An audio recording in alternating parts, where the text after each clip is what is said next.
Savoir et comprendre les plus récentes nouvelles qui nous touchent. Ouais, donc on est là-dedans, tempête. Ce matin, on nous parle de blizzard avec le vent. Donc les aéroports, les écoles, les services d'urgence, tout y passe. Rien ne va plus. C'est la journée parfaite, Mario, pour faire du télétravail. D'ailleurs, la mairesse de Montréal, Valérie Plante, a invité hier tous les Montréalais et tous les gens qui ont affaire à Montréal à rester chez eux, finalement. Puis, tu parlais tout à l'heure là, des rues qui circulent moins et tout ça. Moi, je viens du Nord. Je viens de Laval. Je descends d'Iberville, qui est normalement 2 voies. Et sincèrement, là, une seule voie bien tassée. Et si j'avais rencontré quelqu'un à 3h30 du matin, là, Faut que tu ralentisses, tu choisisses l'endroit de rencontre. Mais encore là, où? Parce que toutes les voitures sont ensevelies. Parce que la pauvre ville de Montréal était pas très avancée dans l'opération chargement de la neige de jeudi. Là. C'est le moins qu'on puisse dire, Mario. Sincèrement, écoute, j'ai des chiffres ici. Là, ils disent l'île Bizarre, Sainte-Geneviève, c'est l'arrondissement qui a réussi la meilleure performance. Elle avait complété 50% de l'opération. Et ça, c'est la meilleure, à Montréal. Pierrefonds-Roxboro, un taux de 30%. Mais dans les pires, là, Antique Cartierville, qui a eu l'extraordinaire idée de dire, on va remettre ça à lundi. Fait qu'eux autres, il y avait juste zéro commencé. Il y avait zéro commencé dans Antique Cartierville. Moi, ce qui me fait toujours un peu sourire, Ville-Marie et Plateau-Mont-Royal, La Salle, 1%. 1%. Ouais, Ville-Marie, c'est l'arrondissement. C'est le centre-ville, c'est l'arrondissement de la mairesse. Mais c'est tout le centre de la ville. Tout le centre de la ville. Dans tout le centre de la ville, la neige n'était pas ramassée du tout. Ouais. Depuis jeudi. 1%. Depuis jeudi. Parce que quand même vendredi, samedi, si tu t'y mets, tu devrais pouvoir en avoir chargé un peu en urgence, là. Tu sais, ça me fait penser à Pierre Bouc dans le temps, quand il était maire de Montréal, où il y avait une énorme borde de neige, puis là, les températures s'étaient un petit peu réchauffées, puis il a dit « Oh, laissez ça fondre! » Et il y avait eu une énorme tempête de neige, et là, il s'était ramassé entre de la neige, de la glace, et c'était plus enlevable. Et si je me trompe pas, c'était pendant qu'il était dans un voyage en Chine. Non, ça se peut pas. Oui, la même. Ça se peut quelque chose. Je sais pas si on parle de la même. Il y en a une, elle était dans un voyage en Chine, et à son retour, les journalistes qui n'avaient pas parlé depuis plusieurs jours étaient aux abois, là, de poser toutes leurs questions sur la neige. Et il avait reçu de la part parce que les Chinois, Pierre Bourque est extrêmement populaire en Chine, très, très, très, très respecté des autorités du gouvernement chinois. Puis à l'époque, il n'y avait pas les tensions actuelles entre le Canada et la Chine.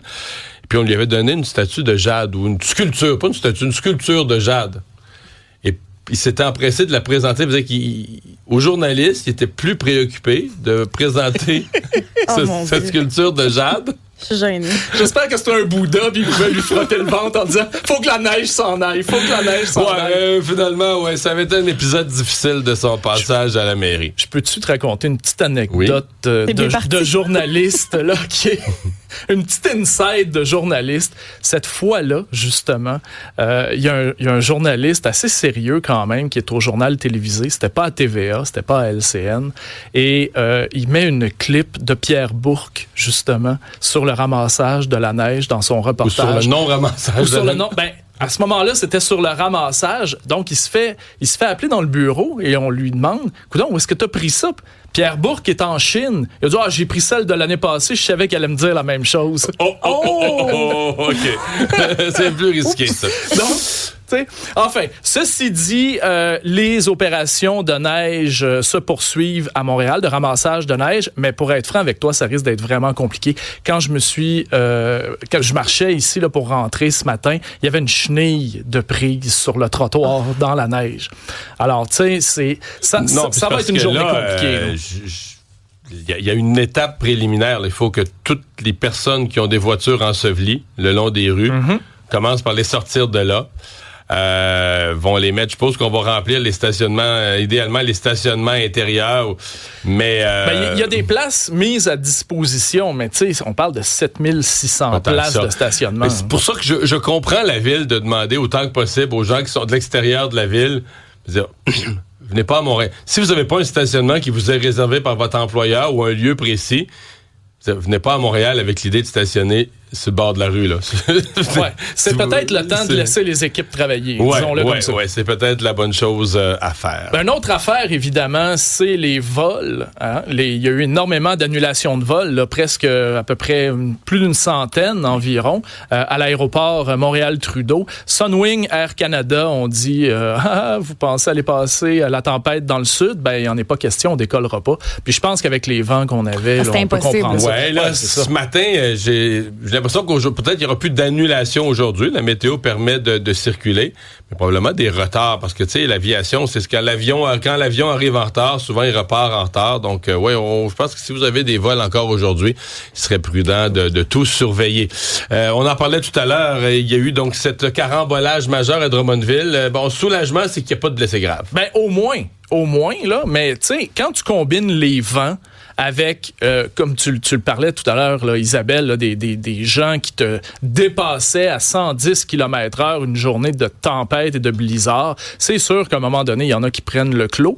Généralement, la Sûreté du Québec fait un bilan de toutes ces fins de semaine-là ou de tous ces événements-là, donc on va suivre ça de près. Moi, j'ai trouvé qu'ils ont pris le contrôle rapidement. Rapidement, il y avait les pompiers. Rapidement, il y avait des autobus de secours. Là. J'ai trouvé que rapidement, la scène a été maîtrisée hier, là, vraiment. Ouais, parce que les autobus, il faut que tu sortes les gens de là. Avant de sortir la tôle, il faut que tu commences par amener les gens qui peuvent décider des enfants, le froid. Gérer le trafic aussi, parce que c'est pas tout le monde qui est brillant dans ces situations-là. Et pas faire comme il s'était produit il y a quelques années sur l'autoroute 13 où les gens avaient dû attendre. Ils avaient envie d'aller aux toilettes puis étaient prisonniers de leur véhicule. Puis la neige s'était accumulée plus haut que les portes n'étaient plus capables d'ouvrir les portes. Te souviens-tu pour quelle raison? Le superviseur était parti. Je pense que c'était François-Philippe Champagne qui était à l'étranger à ce moment-là, puis qu'il avait dû revenir, mais c'est un conducteur de camion qui était resté pris dans la montée il refusait de se faire remorquer. C'est vrai. Parce que c'est lui qui devait payer le remorquage. Alors, il a dit non, c'est au MTQ de faire sa job. Puis les policiers ont accepté ça, plutôt de le faire remorquer de force, de dire regarde, là, je me souviens. Tout le monde avait attendu à cause de ça.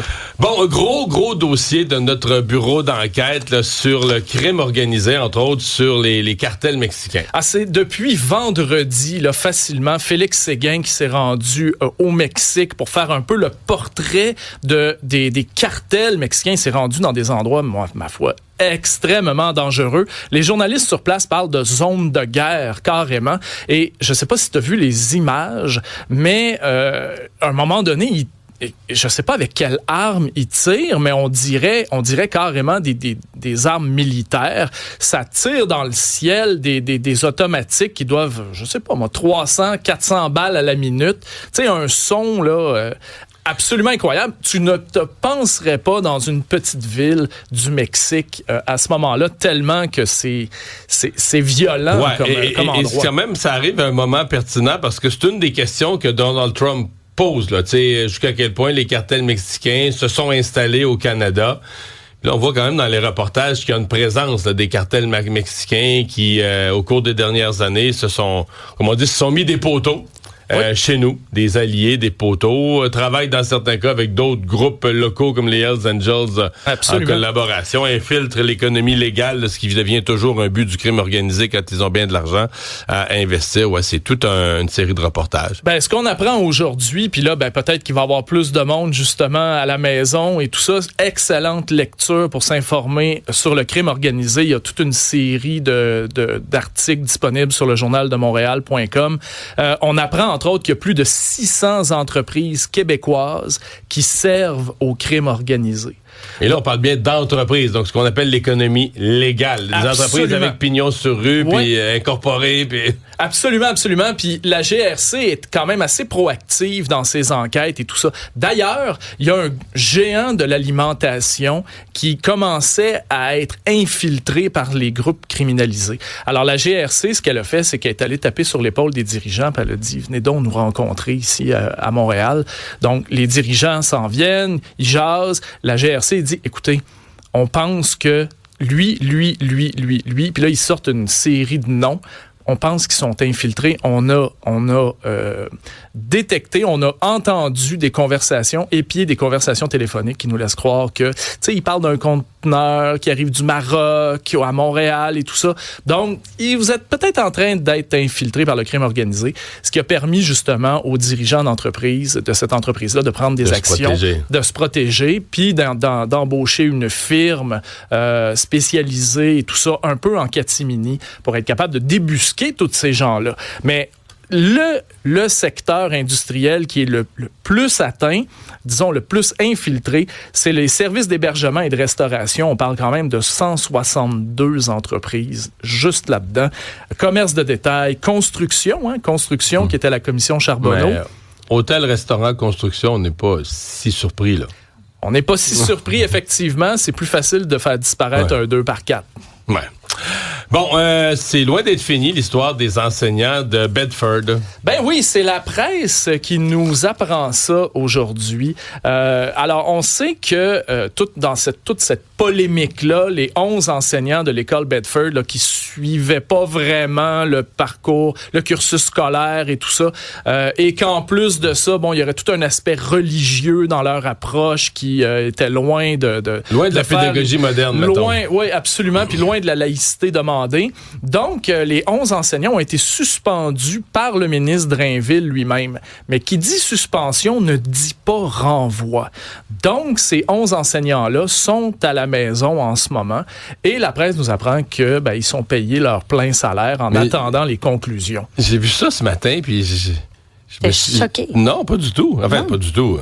Oui, ça me choque un peu, moi, mais j'ai été surtout étonné que... C'est comme si la presse découvrait comment ça fonctionne au Québec. C'est vrai que ça marche de même. Ça marche de même, là. Oui. Je veux dire, convention collective, tout ça est prévu. Je veux dire, moi, j'ai vu un congédiement là, de quelqu'un vraiment qui faisait plus sa job, qui avait toutes sortes de problèmes, mais dans un cégep, c'est une affaire de 5 ans, là. Congédier un employé, là, c'est une affaire de 4-5 ans. De démarches, de procédures, de syndicats, d'appels. Donc, je veux dire, là, ils sont sous enquête. Une enquête qui va durer très, très, très longtemps. Puis là, il n'est pas dit que leur syndicat va pas les défendre après.